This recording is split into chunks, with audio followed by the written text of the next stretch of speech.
South Africa is located at the southern tip of the African continent. It is home to roughly 64 million people, and it is one of Africa's most industrialized and diversified economies. Historically, its modern economy was built on three pillars, being mining, agriculture, and heavy industry and manufacturing. Over time, this expanded into financial services, telecommunication, logistics, ports, retail, and tourism. Today, the country consistently ranks among the top 2 or 3 largest economies in the continent, with a GDP valued at around $400 billion and deep integration into global trade markets.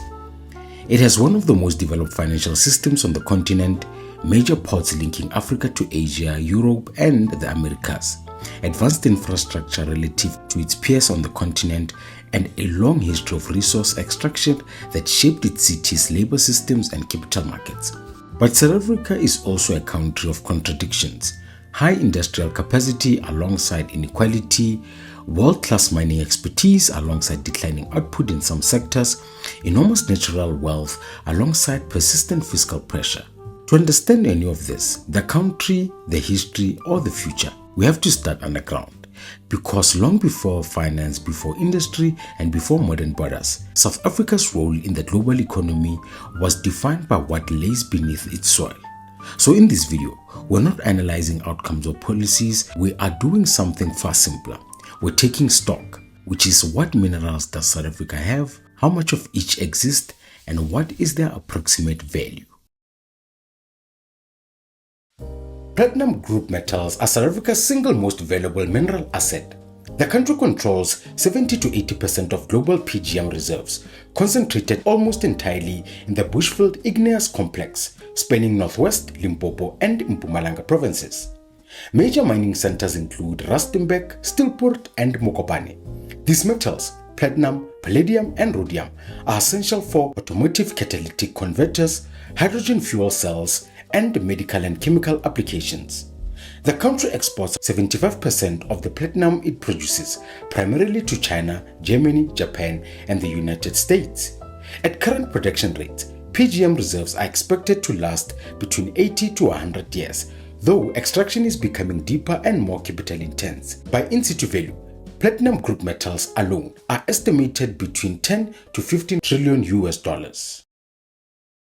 Coal is South Africa's most heavily used mineral, and historically its energy backbone. The country ranks around 7th globally in providing coal reserves, with deposits concentrated in Mpumalanga and the Waterberg region in Limpopo. Coal supplies over 80% of domestic electricity, while about 25 to 30% of production is exported. Exports flow mainly through the Richards Bay Coal Terminal, serving buyers in India, China, Japan, and South Korea.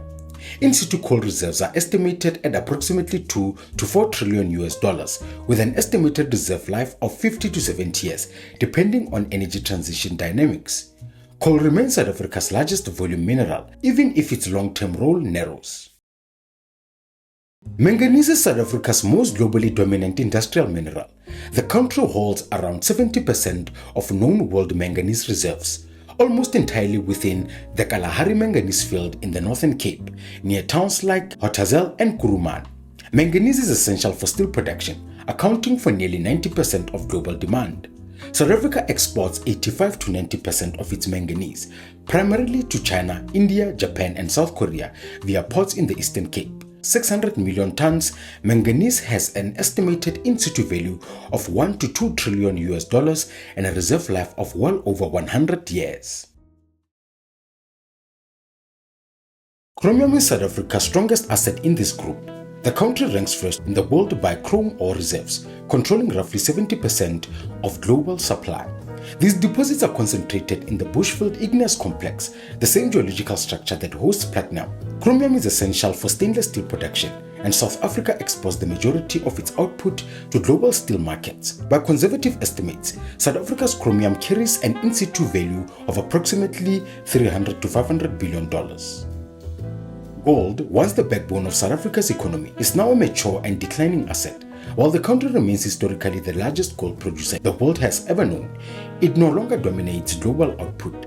Remaining reserves are deep, costly to extract, and increasingly constrained by energy and safety requirements. South Africa's remaining gold reserves are estimated to 5,000 to 6,000 tons, with an approximate in-situ value of 350 to 400 billion US dollars. Iron ore represents South Africa's most important bulk industrial mineral outside coal, concentrated almost entirely in the Northern Cape. Iron ore places South Africa around 9th globally by proven reserves. Large-scale exports move through the Saldanha Bay, supplying steel producers in Asia, particularly China, Japan, and South Korea.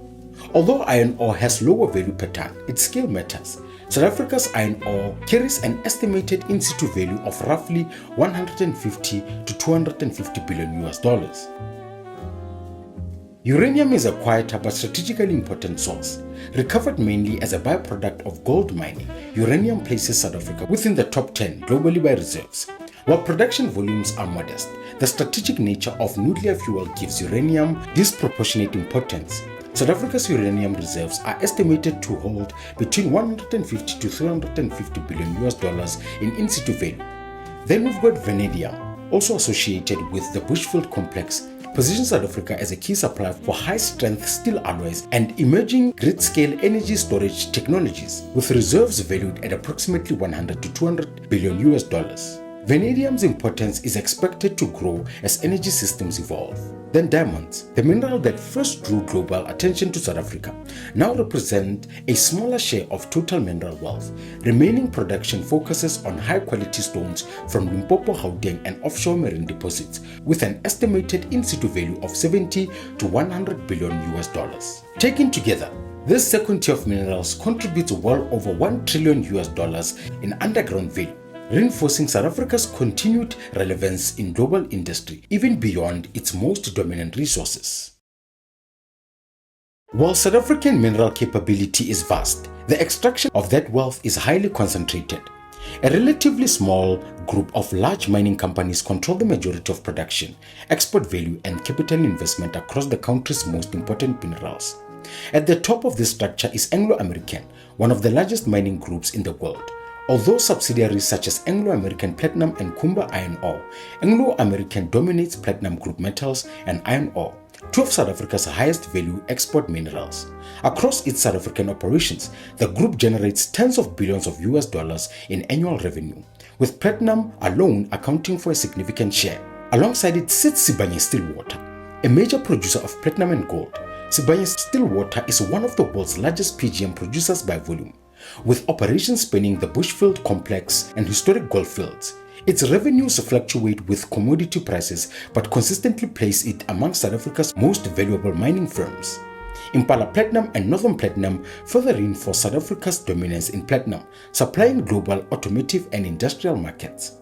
In bulk commodities, coal production is led by companies such as Exxaro Resources, Seriti Resources, and Glencore. These firms supply both domestic power generation and export markets through Richards Bay, making coal one of the country's highest volume revenue streams. Manganese and chromium, minerals where South Africa ranks first globally, are dominated by firms such as South 32, Tshipi Entle, and Samanco Chrome. These companies feed global steel supply chains, particularly in Asia. In total, a handful of firms account for the majority of South Africa's mining output and export earnings. Their fortune rise and fall with global commodity cycles, but their role in shaping South Africa's economic relationship with their world is structural. South Africa's minerals may lie underground, but their value is unlocked by a small, powerful group of extractors operating at a global scale.